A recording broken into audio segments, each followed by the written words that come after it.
గుంటూరు జిల్లా secondary health సెంటర్లో ప్రపంచ ఆరోగ్య దినోత్సవం నిర్వహించారు. ఈ కార్యక్రమంలో జిల్లా వైద్యాధికారి రంగారావు పాల్గొన్నారు. AP health beginnings and hopeful futures అనే కాన్సెప్ట్తో రాష్ట్ర ప్రభుత్వం ముందుకెళ్తున్నారని రంగారావు అన్నారు. ప్రజలు బర్డ్ ఫ్లూతో భయపడాల్సిన అవసరం లేదన్నారు. చికెన్ను వండుకునేటప్పుడు 100 డిగ్రీస్తో ఉడకబెట్టుకుని తినాలని అంటున్న జిల్లా వైద్యాధికారి రంగారావుతో మా ప్రతినిధి Ramesh face to face.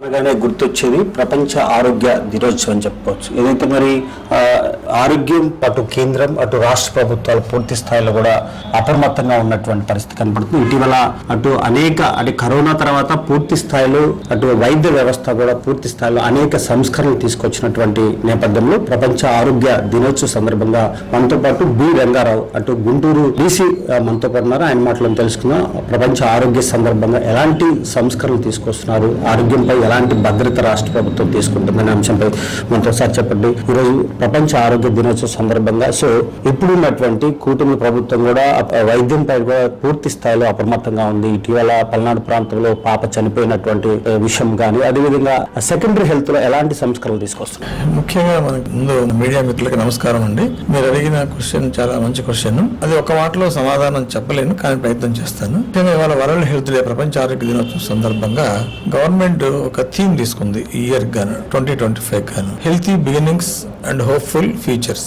Healthy beginnings and hopeful futures అని దేనికేనంటే ముఖ్యంగా కాన్సన్ట్రేషన్ వచ్చేసి మెడ్ కేర్ ఇంప్రూవ్ చేయాలి, అలాగే న్యూ బార్న్ కేర్ కూడా ఇంప్రూవ్ చేయాలి, మెటర్నల్ డెత్స్ ని అవాయిడబుల్ మెటర్నల్ డెత్స్ అన్ని కూడా తగ్గించాలి, అట్లాగే అవాయిడబుల్ డెత్స్ న్యూ బార్న్స్ కూడా తగ్గించాలి. అంటే మెటర్నల్ డెత్స్ ఇన్ఫెంట్ డెత్స్ రెండు కూడా పూర్తిగా తగ్గించాలనేది main goal for this year. మొన్న పల్నాడు ప్రాంతాల్లో బర్డ్ ఫ్లూకి సంబంధించి కూడా ఒక చిన్న పాప 2 ఏళ్ళ చిన్నారు కూడా చనిపోయినటువంటి పరిస్థితి. సో ఈ చికెన్ షాపుల దగ్గర పరిశుభ్రత లేకపోవడం వలన అదేవిధంగా మీకు హాస్పిటల్స్ కు వస్తున్నటువంటి రోగుల పట్ల మీరు ఎలాంటి అవగాహన కల్పిస్తున్నారు?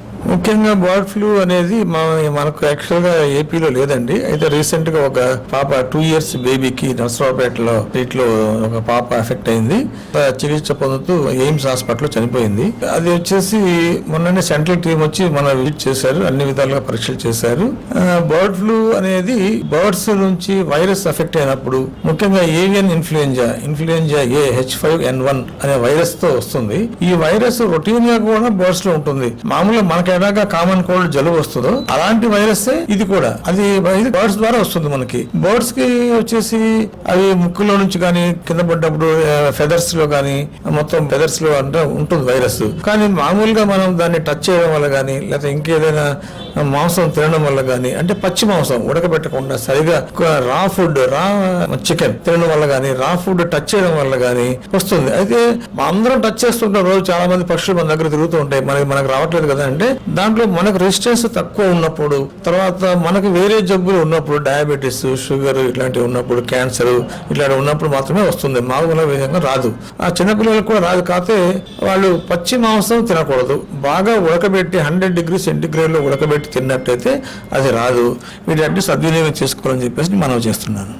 ఇది పరిస్థితి. మొత్తంగా చూసుకుంటే ఆరోగ్య దినోత్సవ సందర్భంగా ప్రపంచ ఆరోగ్య దినోత్సవ సందర్భంగా మనం ఉండేటువంటి పరిసర ప్రాంతాలు ఖచ్చితంగా శుభ్రంగా ఉంచుకుంటేనే అటు నుంచి కూడా బయటపడేటువంటి అవకాశం ఉంది. అదేవిధంగా ఇటీవల ముఖ్యమంత్రి అసెంబ్లీలో చేసినటువంటి వ్యాఖ్యలు, అంటే ఎక్కువగా గర్భిణీ స్త్రీలకు సంబంధించి కూడా సిజేరియన్ చేస్తున్నారు, నార్మల్ డెలివరీలు పూర్తిగా నిర్లక్ష్యం చేస్తున్నారు అనేటువంటి వ్యాఖ్యల పైన కూడా ప్రభుత్వం చాలా సీరియస్ గా తీసుకుంది. జిల్లా స్థాయి అధికారులు అదేవిధంగా డాక్టర్స్ కూడా ప్రతి నెల అటు జిల్లా స్థాయి కమిషనర్ స్థాయి అటు సిరి మేడం కూడా పూర్తి స్థాయిలో రివ్యూ నిర్వహిస్తున్నారు. అదేవిధంగా రోగులకు కావాల్సినటువంటి అనేక మౌలిక వసతులకు సంబంధించి కూడా సదుపాయాలు అందిస్తూ కూడా రాష్ట్ర ప్రభుత్వం కూటమి ప్రభుత్వం ఏర్పడిన తర్వాత వైద్యం పైన కూడా పూర్తి స్థాయిలో దృష్టి పెట్టారు. అదేవిధంగా అటు వైద్య శాఖ మంత్రిగా ఉన్నటువంటి సత్యకుమార్ యాదవ్ ఎక్కడికక్కడ జిల్లా కలెక్టర్లతో పాటు జిల్లా డీసీలతో పాటు కూడా పూర్తి స్థాయిలో కూడా ఎప్పటికప్పుడు కూడా ఆరోగ్యానికి సంబంధించి కూడా మెరుగుపరిచేటువంటి కార్యక్రమం చేపట్టారు. రానున్నటువంటి రోజుల్లో అటు